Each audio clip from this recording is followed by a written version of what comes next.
Yes yes yes, Ripon মন্ডলের অগ্নিজোড়া বোলিংয়ে super ওভারে কোনো রান না করেই ভারতকে হারিয়ে এশিয়া কাপের ফাইনালে বাংলাদেশ। এই জন্য সত্যিকারের হৃদয় কাঁপানোর রোমাঞ্চ। একের পর এক ভুল, শেষ বলে নাটকীয় সমতা, আর তারপর সুপার ওভারে রিপন মন্ডলের অগ্নিজোড়া বোলিং শেষ পর্যন্ত ইতিহাস গড়ে এশিয়া কাপের ফাইনালে জায়গা করে নিল বাংলাদেশ দল। দুয়ায় টসে জিতে বাংলাদেশকে ব্যাটিংয়ে পাঠায় ভারত। ওপেনিংয়ে দুর্দান্ত শুরু করেন জিসান আলম ও হাবিবুর রহমান সোহান। 14 বলে 26 রান করে জিসান ফিরে গেলেও সোহানের ব্যাটে আগুন জ্বলতেই থাকে। ধীরে ধীরে গড়ে তোলেন ইনিংসের ভিত্তি। 46 বলে 65 রানের দলীয় সংগ্রহকে এগিয়ে নিয়ে যান তিনি।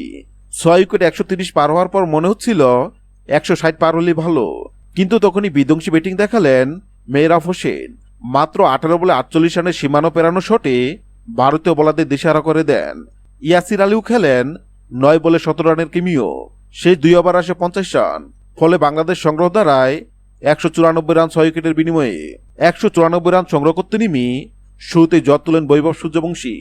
15 বলে 38 রানের বিস্ফোরণ ইনিংসে ভারত ম্যাচে ফিরে আসে। অন্য ওপেনার প্রিয়াদশ আরিয়াও 23 বলে 44 রান করেন। শেষ ওভারে দরকার ছিল 18 রান, বল হাতে রাকিবুল হাসান চাপে পড়ে গেলেও শেষ বলে প্রয়োজন দাঁড়ায় 4 রান। সেই বলে আকবর আলীর বলে 3 রান নিয়ে ম্যাচকে সমতায় নিয়ে যান ভারত। ম্যাচ গড়ায় সুপার ওভারে ভারতের 2 ব্যাটার জিতেশ শর্মা, রামনদীপ সিং, কিন্তু তাদের কুলিয়ে উঠতে দিলেন না তরুণ পেসার রিপন মন্ডল। রিপনের প্রথম বলেই বোল্ট অন জিতেশ শর্মা, দ্বিতীয় বলে ক্যাচ আউট অন আতুতোষ শর্মা। কোনো রান নয়, মাত্র 2 বলে আউট হয় ভারত। অবিশ্বাস্যভাবে ভারত 0 রানে গুটিয়ে যায়। এবার মাত্র 1 রানের লক্ষ্য নিয়ে ব্যাট করতে নেমে বাংলাদেশ। প্রথম বলে ইয়াসির আউট, দ্বিতীয় বলে সুয়েশ শর্মার ওয়াইড। ব্যাস, কোনো রানের দরকার পড়ল না। বাংলাদেশ জয় পেল রোমাঞ্চকের সমাপ্তিতে। হ্যাঁ দর্শক, যদি ভিডিওটি ভালো লাগে লাইক দিবেন এবং সাবস্ক্রাইব আমাদের চ্যানেলের সঙ্গে থাকবেন। ভিডিওটি দেখার জন্য আপনাকে অসংখ্য ধন্যবাদ।